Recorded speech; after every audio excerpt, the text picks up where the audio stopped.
BW Marketing World's Excel Conclave. So you're a winner today. Congratulations on that. Thank you. What does this recognition mean to you?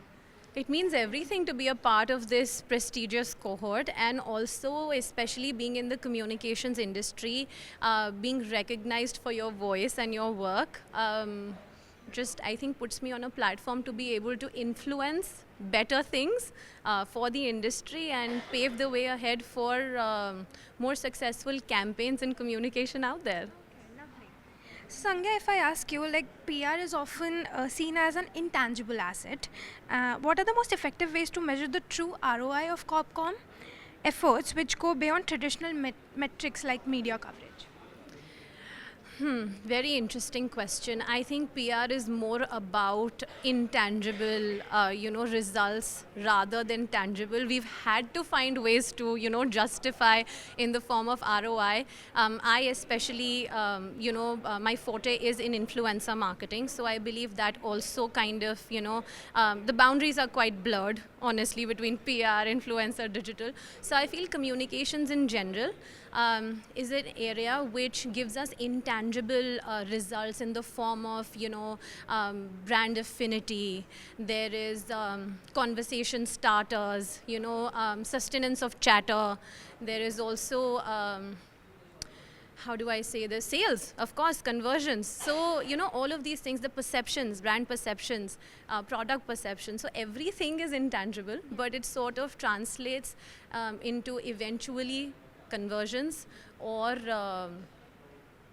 in terms of perception, right, positive or negative. So yeah, so I feel that, if it's looked at as an intangible way of doing things, I think that's the right way to look at it. But of course, even in influencer marketing, we're forced day in and out to find ways to justify, the spends. So that is where ROI comes in. Of course, that's important as well, because money at the end of the day. But yeah.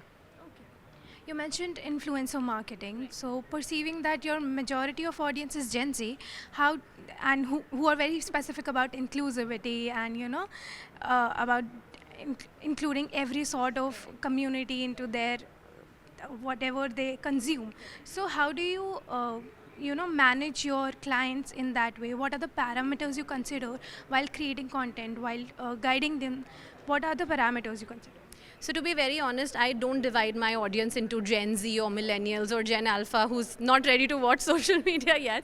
But since the beginning, what I try to do is understand the target audience, basis that, make sure that the sensitivities are included. So, rather than a gender or a body type or for that matter, maybe even orientations, right?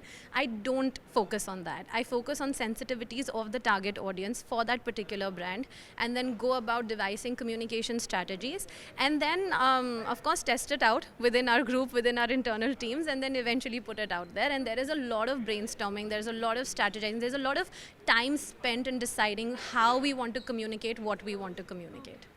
One last question to you. AI is everywhere. It's coming into every industry.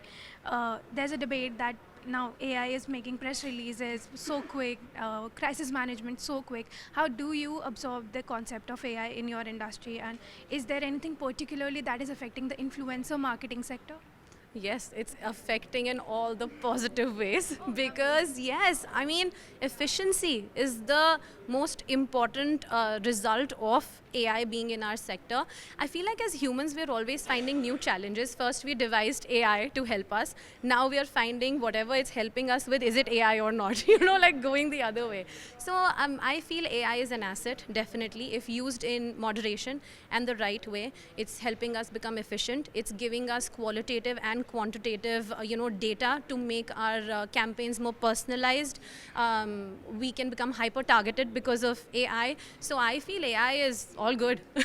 Yes. Lovely. Thank you so much for your time. It was lovely talking. Thank you, Kashish. Thank you so much. Likewise.